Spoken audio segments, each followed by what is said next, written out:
So I'm just carrying on now, reviewing Empire of Normality by Robert Chapman. This is going to take many videos, but just getting through it. So moving over to video number 2 now.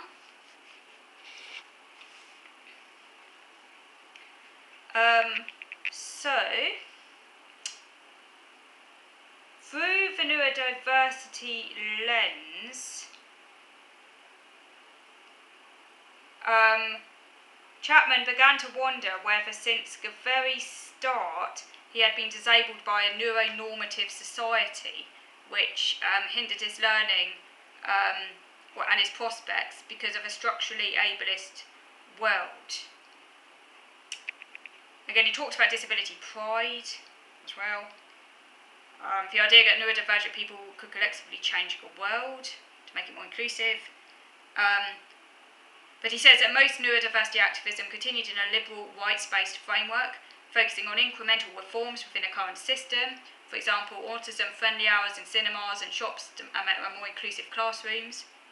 So in other words, most of the neurodiversity activism so far has been very much working within dominant societal frameworks, hasn't actively been challenging capitalism, has instead been working with the system to bring about certain reforms in a hope that they will make society as it is more inclusive, but without actually challenging the dominant structures of society. You're only going to make very small improvements, and you're not really going to help the vast majority of disabled people. And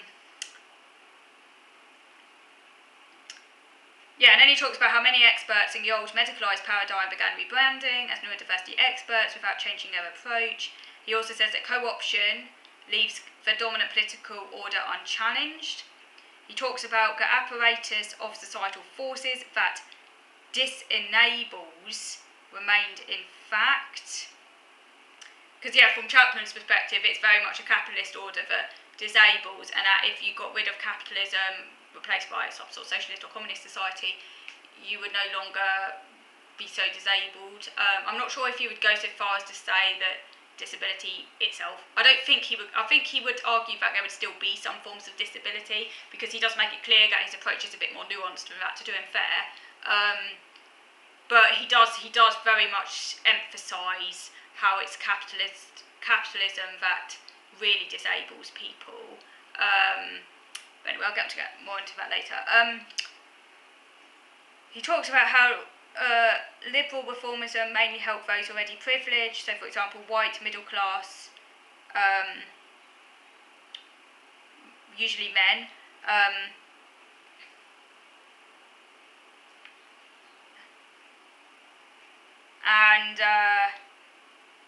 as I say, it's a Marxist analysis, so it positions neurodivergent oppression within a broader economic system.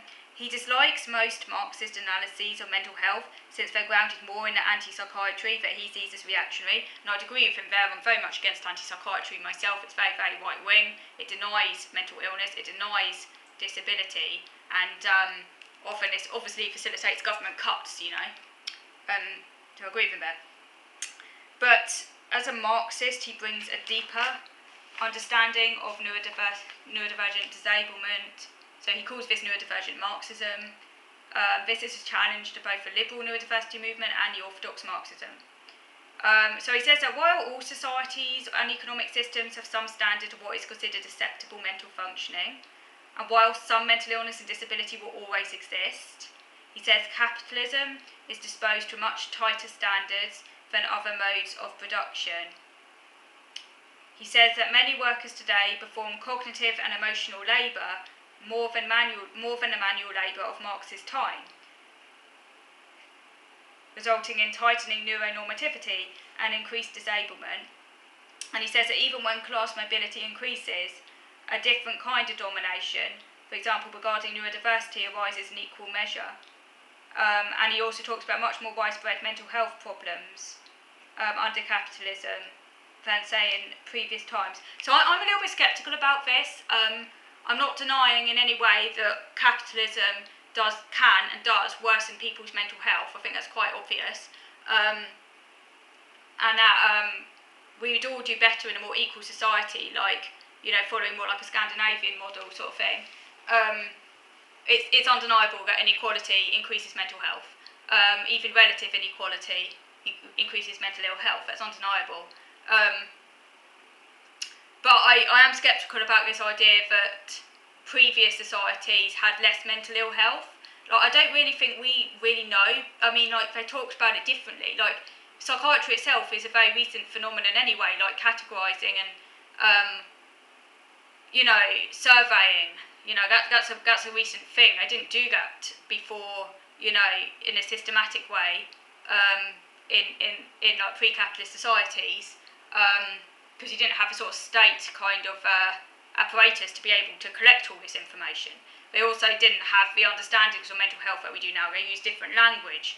It's often a very kind of a religious, superstitious world, and it was just understood differently, and people talked about it differently. I just think it's very hard to really know what people's mental health was like back in those ages. Like, obviously, society was very different. Would have moved at a much slower pace and everything, and there were certain aspects of life that maybe would have supported mental health. But then equally, there were other things that would have been really quite stressful, and like famine and all of that, and living in very cramped living quarters, and it wasn't exactly an idyllic existence. And I mean, mental illness was still around. It just caused by different names. I just don't agree. I just think it's very simplistic to say that, to imply that capitalism per se has brought in more widespread mental health problems. I think obviously certain aspects of capitalism have undoubtedly done so, particularly like neoliberalism and stuff. I think we can safely argue that with increased inequality and austerity and all of that, this is obviously going to increase the rates of mental ill health. I mean, that's kind of undeniable. But I just don't think that we can say that as a whole, I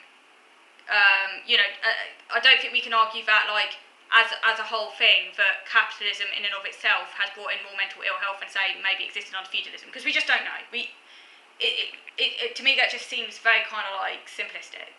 It's kind of almost like a golden age perspective, almost like inverse Whiggery, kind of saying, I just don't think it's as linear as that. That's just my idea. I just think we need to be a lot more sceptical, basically. I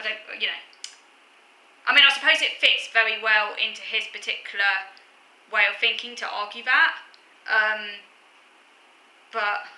And I'm a Marxist too. I'm a socialist as well. It's just I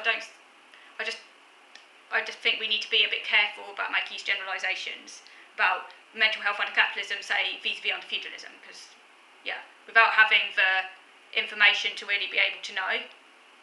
I know there's been some people who've claimed that, under feudalism the poor were all light and happy, and everyone was looked after in the community and all of that. No, that's just so.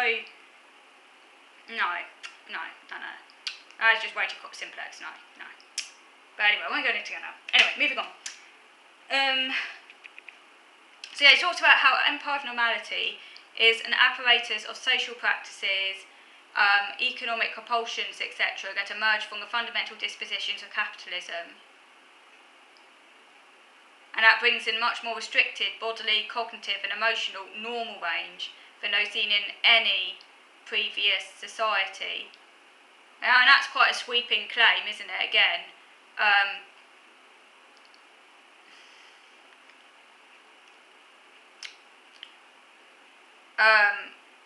I think there's always been a restricted normal range in different societies, really. It does change, obviously, but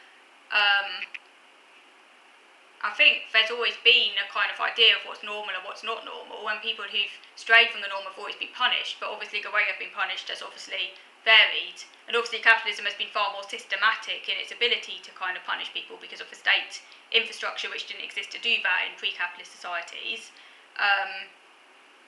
But, the savage kind of contempt and disregard for anyone who's different from the norm has always existed. Anyway, he again talks about, I'm probably going to have to come back actually, there's so much to cover here, because he again goes on to talk about the ancient Greek idea of health as being about a form of balance, which he says ended with the rise of capitalism. So I think I'm going to stop there. This is going to have to be done over many videos because this is a very long discussion, because there's so much to cover in this book, Empire of Normality, and a lot to get through. So this is just, I'm going to have to stop now before this video runs out, but do let me know what you think so far. So thank you for watching.